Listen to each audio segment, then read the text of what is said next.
everybody. Welcome to the State Police exhibit here at the fair.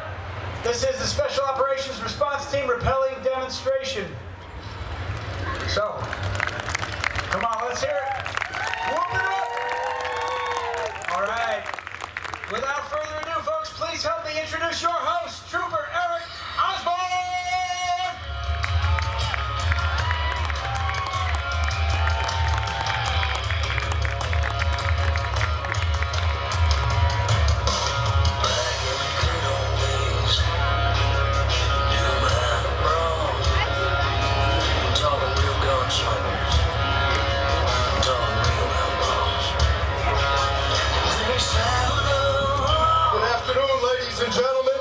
And welcome to day 2 of the Great New York State Fair. We appreciate you guys finding us at our new location, helping us break in our new rappelling tower. The engineers tell us the footers are just about dry enough, so we're going to send it.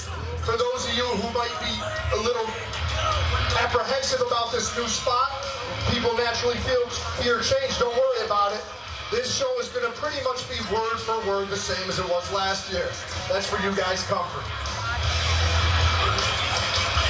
We are short, so it is the SWAT team for the New York State Police. As such, we conduct all those operations you would expect a SWAT team to conduct.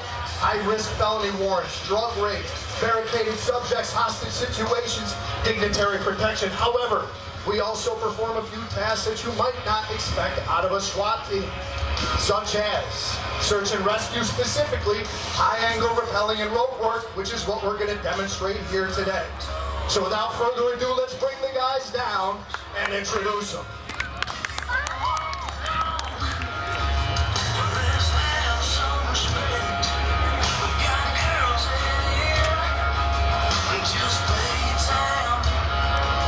If you look up on the roof on the left side, you've got Sergeant Jeffrey Levin. On the right side, you've got Trooper Christopher Sierra.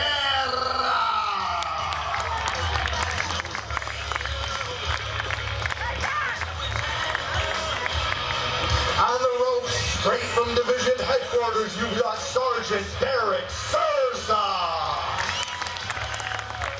Up in the second window, spinning our beats, you've got our DJ, Trooper Brian DeRossi. And your sign language interpreter from Interpretech, Liz.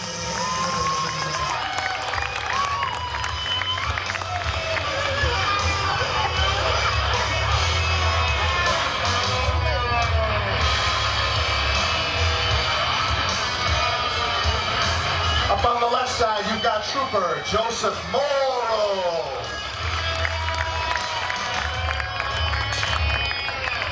And on the right side, you've got Trooper Paul Odin Darmody Latham. It's a lot of names, folks, a lot of names. All right, guys, while they're unhooking and working their way back up, I'm going to tell you a little about what it takes to become a member of SWORD. If you're a trooper with the State Police for 2 years and you want to put in for a tryout, you can request one. If your chain of command feels you may have what it takes, you get a 3-day tryout. That's called pre-selection. If you pass that 3-day tryout, you're invited to a 2-week phase 1. If you finish that 2-week phase 1, you may or may not be selected to go to the 6-month school. Of those 6 months, 3 weeks are dedicated to all rope work. One is straight standard rappelling, hip-seated rappel. We also do rescue work, getting patients in Stokes baskets, getting them out of precarious positions. We also do a lot of work with helicopters.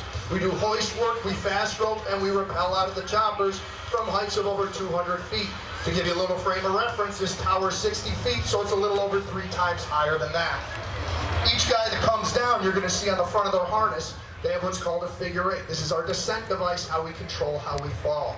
We feed the rope through that, and our top hand is going to be just a guide hand, keeps us upright on the rope. This back hand, the one on our hip, that's the money maker, that's our brake hand. If you open it up and let the rope feed freely through the device, that's when you let gravity take over and you drop. That's what we refer to as letting her eat.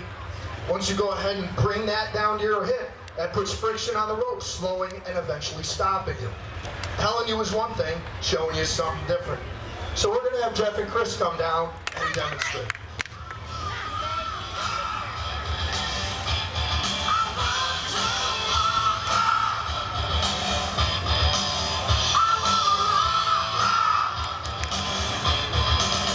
All right, you see Jeff come down, Chris come down.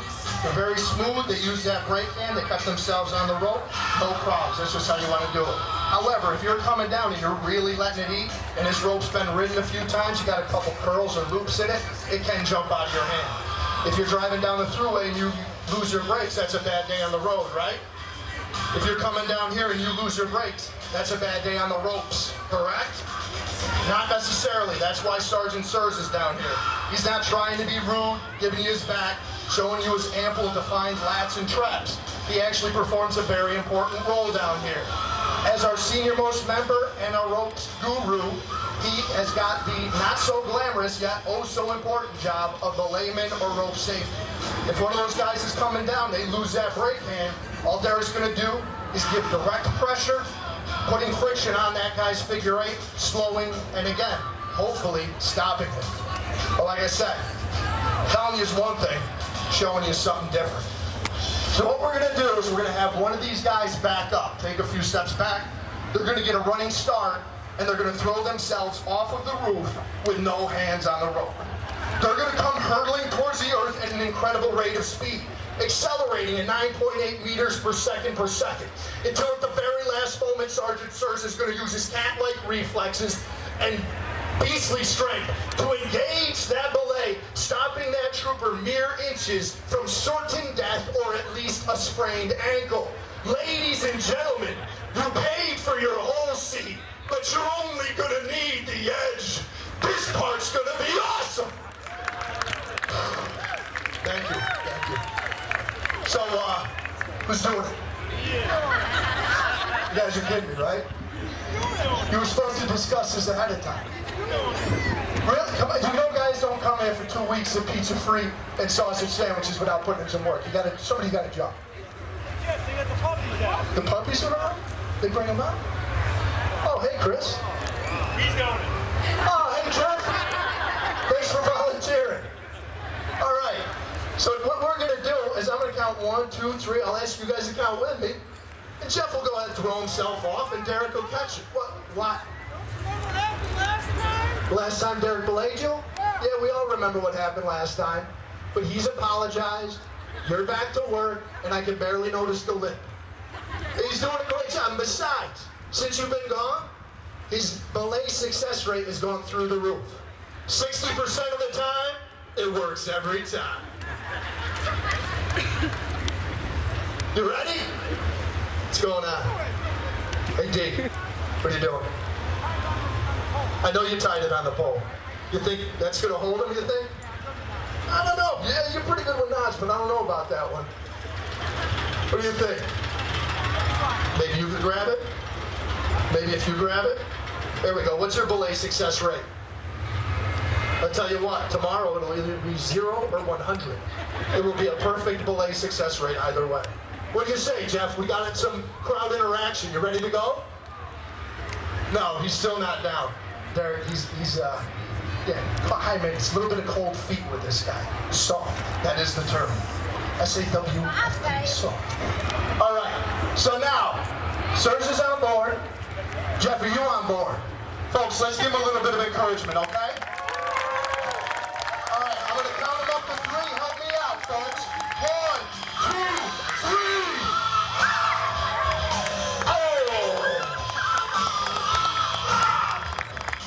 Now we're more flexible. Outstanding.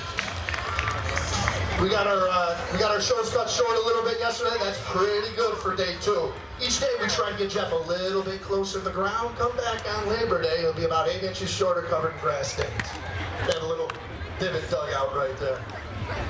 All right, so that is how the belay works. Next, we're going to talk about when you're coming down. As long as you maintain that brake hand, even if you end up in a precarious situation, a bad spot, as long as you don't panic, as long as you maintain that brake hand, you're going to be okay and not plummet to earth. To go ahead and demonstrate that, we're going to have Joe and Paul come on down.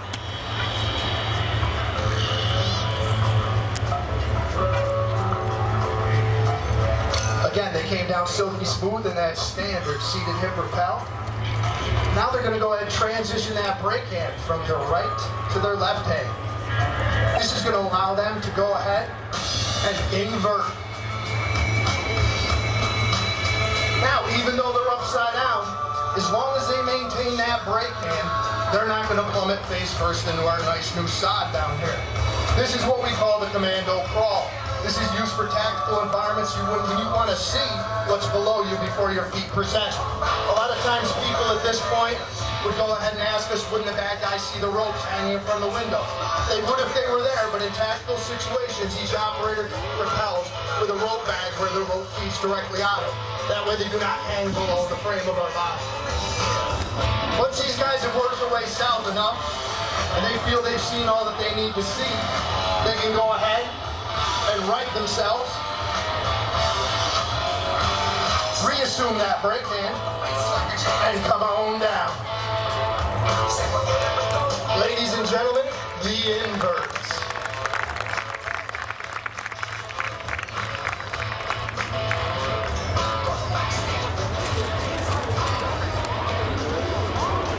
All right, folks, in rappelling, safety is always key. We always stress it, we're having fun out here, but that is always the utmost concern. So if you get yourself in a precarious situation, again, sometimes when people rappel down a sheer rock face and underestimate the height of it, they'll run out of rope. It actually happens, that's why you're not at the end of the rope. Or they'll get into a position where they're hurt, where they can't move up and down or anymore. In those situations, we have to go ahead and retrieve them. But in order to retrieve them, first we have to do the tie-off. So we're going to have Jeff come down and demonstrate the tie-off.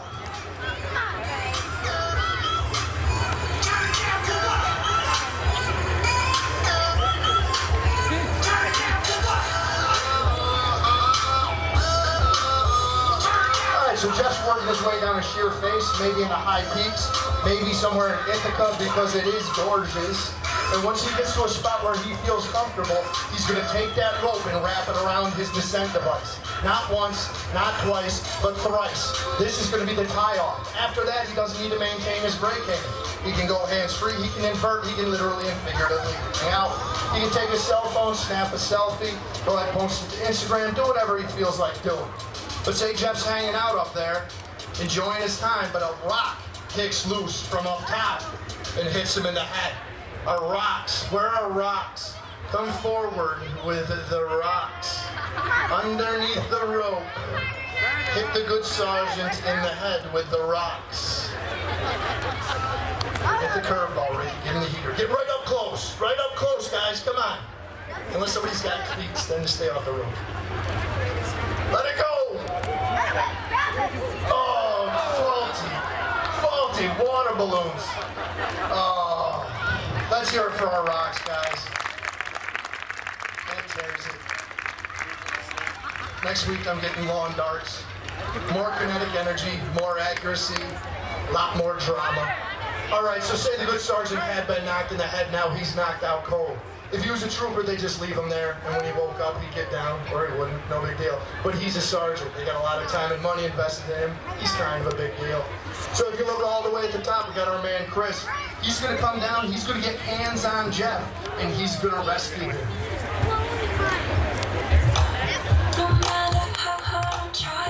Okay, all right.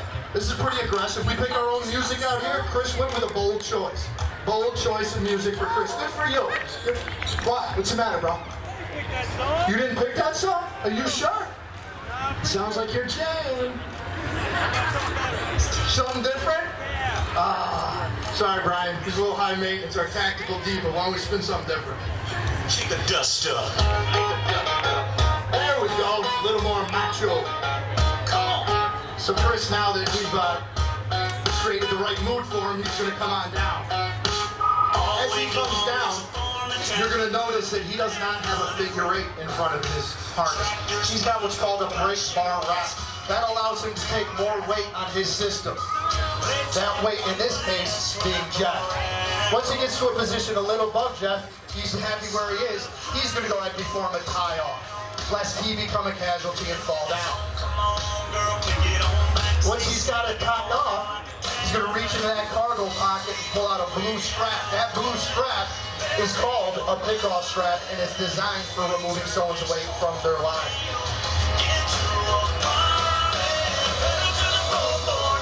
In this situation, distance is your friend. The longer you've got, the more weight you can take off the system. So Chris is going to slide into an invert, hook directly into Jeff's system, and right himself. This is where he uses those massive biceps that he somehow slams into a medium t-shirt. I swear it says Oshkosh Bagash on there, and yanks him right up. You can see how Jeff instinctively reaches for Chris's legs.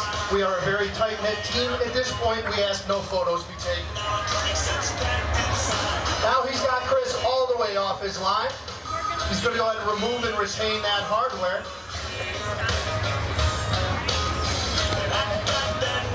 And now that Jeff is clear of his line, they have retained the hardware. Chris is going to undo his tie-offs. Hopefully he's performed all these steps correctly, and he'll be able to lower himself and Jeff safely and slowly to the ground.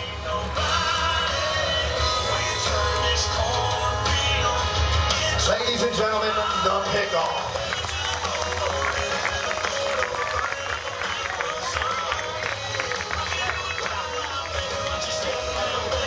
Folks, we've gone over some standard rappelling. We've gone over some of the safety measures we have in place. We've gone in a small segment of the rescue work that we're capable of. However, there is also a tactical component to the rope work that we do. Say, for example, a bad guy is creeping around on these fairgrounds, grabs a little kid and runs up and hides in this tower. It's a horrible choice of location, but that's what he does. He barricades that door. He knows we only have the ladder to get up, and he feels real confident we're not going to be able to get at him. Unfortunately for that bad guy, State Police SORT don't need to go in through the door. We can go in through the window. So if you look all the way at the top, you've got Trooper Paul Latham getting ready to do the recon for the rescue.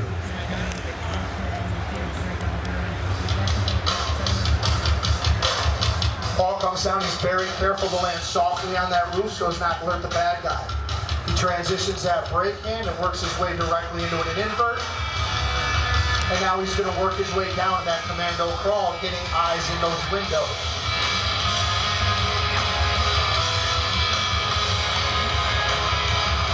Nothing in that first window, he's going to move on. As he goes down, you look on the right side of his harness, you'll see a small canister. That's a noise flash diversion device, otherwise known as a flashbang. When that's thrown, it emits a bright light and loud bang, which disorients and distracts whoever will be in that room. We use that to seize initiative on entries. Paul's got eyes on, he's signaling that this is the room. He's reaching up, he has that bang, and he's in place. Looks like Joe is ready, so they're going to go ahead and effect the rescue.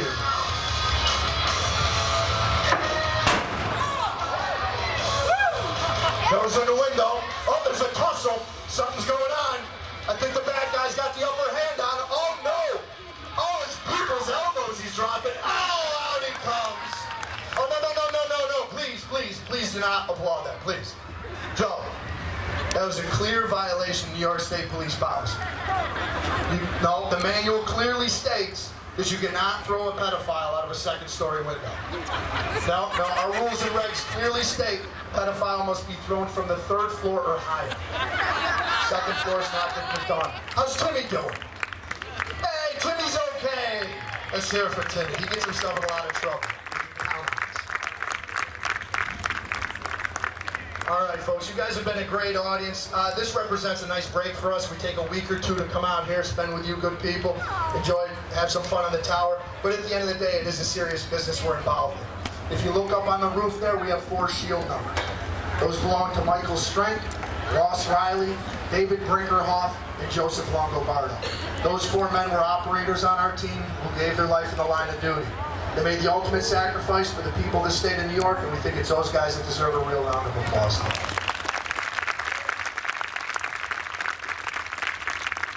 Thanks, you guys have been fantastic.